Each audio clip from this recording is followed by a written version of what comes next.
Let's go, man. Let's turn up. Oh, this track fire, man. Make love to me. Yo, listen, the way that they put those female vocals on that shit, classic. Oh, you know what, man? A lot of this music missing that sex. Music without sex, rap music to me without sex is boring. Okay? Game. They both wanted the same. Fire. Let's go. All right. So, let's talk about Ludacris for a brief second. Game. They both wanted the same. This song was classic. Like I said, man, back in the day when this shit came out, oh, this is fun. This is good times, man. This is times when you could go out to the club and the girl would pull, like, you would mostly obviously approach the ladies and pull up to them. But I mean, certain records like this, man, like women would find you. If you're there, this shit comes on. It's like, I need a dude today. You see, this is before. Now it's like girls dance on girls and guys dance on guys. Some bullshit. Back then, it was like, yo, we at the club. I'm here to meet like a cool dude. It could, you never know. People met their husbands and wives at clubs. I don't know if that thing, happens anymore. And I'm talking about like complete strangers. Not now where it's like I go with my crew and like you meet a girl who's in another crew and crews connect and blah blah. Goofy shit, right? The power of music is to connect people. You know what I'm saying? So I don't have to know who you are. I don't have to know your team. Your team don't have to know my team. We can just connect and vibe on a dance floor because we're just two souls, like we're similar. We love the same music in the moment, that kind of thing. You know what I mean? And that's missing, unfortunately, from a lot of this rap shit. So, number one, I would say that if you're an aspiring rapper producer, make it sexy. Okay? Every great rapper sells sex on some level. Okay? And I'm not talking about explicit. The really smart people, their vibe is sexy in a sense. They're sexy because they're free. That's what I'm trying to say. You know what I'm saying? They're expressing themselves at their highest form is freedom, because freedom is sexy. Okay? When you are you're confident in who you are. You're not trying to put nobody down, but you're confident in yourself. You're not compensating. You're not putting other people down to make yourself feel better. You just feel great. And you express yourself a certain way. That shit is sexy. You know what I'm saying? And the way that you're able to communicate, be smooth with it, but also be confident. If you're able to do that in your music, regardless of whether you're doing something that's more comedic versus serious, there's always going to be something sexy about it. And women are going to like that shit, or, whoever, right? Other men, that kind of thing. It doesn't really matter. But the point is that the sex needs to come back. A lot of this stuff is not sexy. When I look at certain videos, yeah, they have the chicks all up in the camera, grinding on themselves. That shit's not really all that sexy, right? It's not going to compete with a record like this. You know what I'm saying? Where you're like, this is sexy. You know what I'm saying? Bum, bum. You know what I'm saying? Like the way that shit hit. I remember I was at a place in Williamsburg. This was like maybe 3 or 4 years ago. And I hadn't heard this song. I think I mentioned this. I hadn't heard this song in years.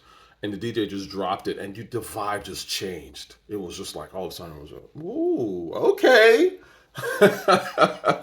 You know what I mean? Like all these records, rich nigga, that's my type. That shit's not sexy, man. Like you see chicks dancing, all that Nicki Minaj shit, that's not sexy. This is the sexy shit. You know what I'm saying? Anyway, moving on. I've been playing this quite a bit too, for whatever reason. But, I see for me and you. Oh my God, this is one of my favorite Ghostface records. Obviously, I've mentioned this before. I'm sure I've played this.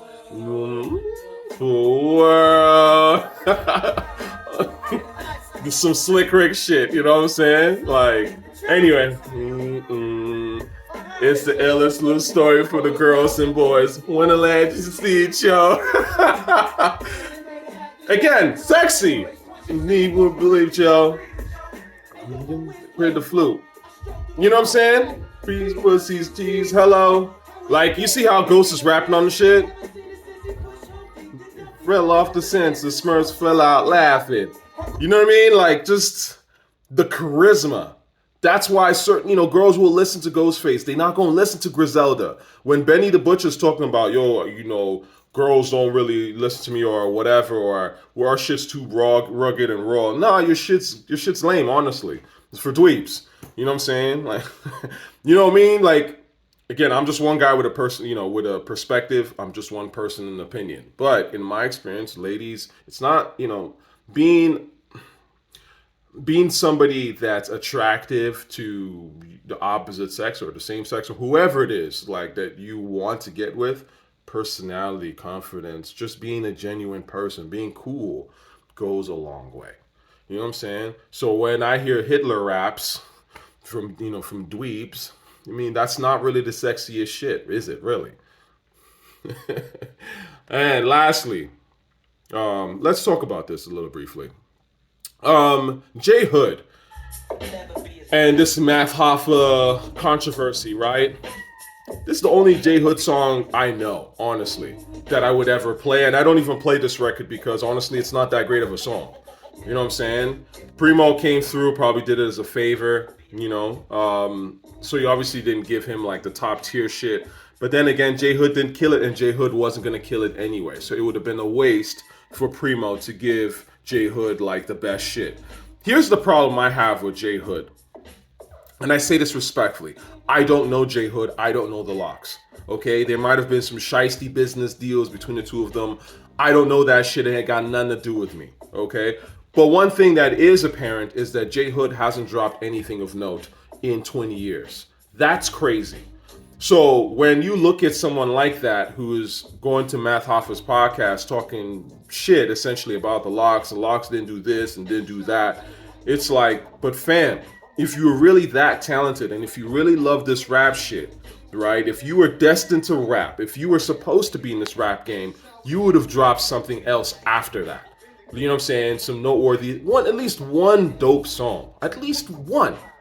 And it doesn't matter. You cannot tell me that you got blackballed to death and therefore it's impossible for you to record. There are people on the internet that make beats. There are people in your neighborhood that make beats. Find a good one and spit some hot shit and do it well. But you haven't. And so you look crazy to anybody with a brain. You know what I'm saying? Because the other people that love the drama, that love the dumb shit, they're gonna say, yeah, J Hood, go for yours. You find the power. The Locks suck. The Locks are, they do shady stuff on the side. Those are people that look for drama. Those are weirdos on the internet. A lot of times they would never say that shit to Styles, Jada, and them to their faces. You know what I'm saying? But at the end of the day, you cannot complain about getting a platform and then when it's time for you to perform, you never performed. I'm gonna be honest with you. I never liked J Hood. Not like as a person, because again, I don't know J Hood. But I never liked his rapping. I think his voice is mediocre, and I thought he brought nothing to the table. In fact, when that whole D Block shit was out at that time, I felt like, damn, like they're really propping up this whack dude, and like this dude is dragging him down. You know what I'm saying? Like, he didn't have the vocal presence. And even now when I listen to him talk, it's like, no, but it's like very, very low energy. And this is exactly what I hated about J Hood back then.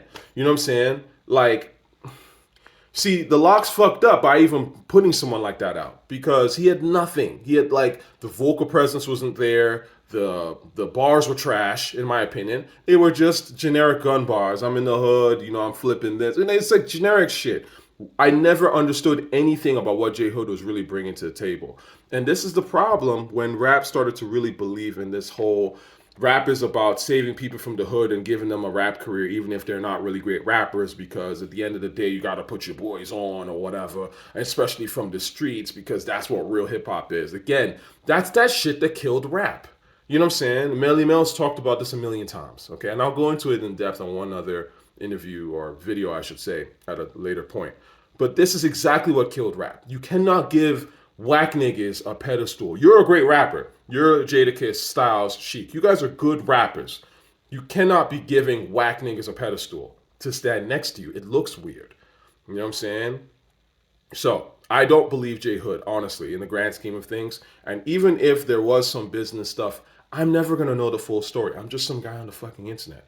The only people that know what actually happened business wise between J Hood and the Locks are J Hood and the Locks. So putting that out there is actually irrelevant in the grand scheme of things. Like, you're putting something in the court of public opinion where the public can never get the full details on the matter. So why even put it out?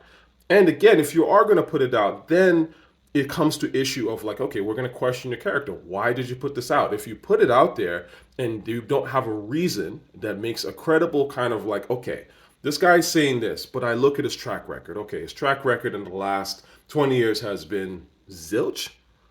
You look crazy, homie. Because even in the last 20 years, this is after obviously the Locks' prime, because I would argue that their prime was prior to 2004. But even if you look at the Locks, Jada, Styles, Chic, after 2004, they have at least put out one dope song. At least one in 20 years, okay? At least one. All I'm saying is, what has J Hood put out that makes him even warrant a conversation? And again, this is why, to a certain degree, obviously, I think Math Hoffa is at fault for this shit but Math Hoffa is a clown, respectfully. You know what I'm saying? He knows what he's doing, man. This is that clown shit. It's that Vlad shit. At the end of the day, a lot of these podcasters, all they want is beef and drama. You know what I'm saying? They claim to like be of the culture and stuff like that. But that's why when you listen to them in these podcasts, they don't really know rap as much as they claim to know. You can tell, right? That's number one. And number two, they're discussing shit that's like, you know, it's like around, it's like tangential to hip hop, but it's not really like the beats, the rhymes, the actual rap shit. And I'm not saying that you have to do that 100% all the time, but I want to see people come on a panel and talk hip hop. Okay? J Hood is on there. Talk to J Hood about his actual music. I know he has no music, so that's why obviously it's boring. You brought him on there to talk shit about the Locks and to get some views. I get it. But the point is that for me as a hip hop fan, even though I don't really listen to J Hood, maybe this is an opportunity for J Hood to talk hip hop music. This is how I feel about this and this. This is the kind of stuff that I love to listen to. When I rap like this, I'm approaching it like this rapper. You know what I'm saying? I was inspired to do this because of this and this. You know what I'm saying? This is where I want to go with it. This is some of the things I struggle with when I'm rapping in terms of how I put my music together. Rap conversations. You know what I'm saying? These are the people that I think are dope, who I think are whack, blah, blah, because of X and Y, blah, blah. Rap conversations. Not dick rider conversations. Not, yo, he wronged me 20 years ago in the past. That shit's boring. You know what I mean? So, that's all, man. I hope y'all have a wonderful new year. See you in 2023, huh? Ain't that some shit? Peace and love.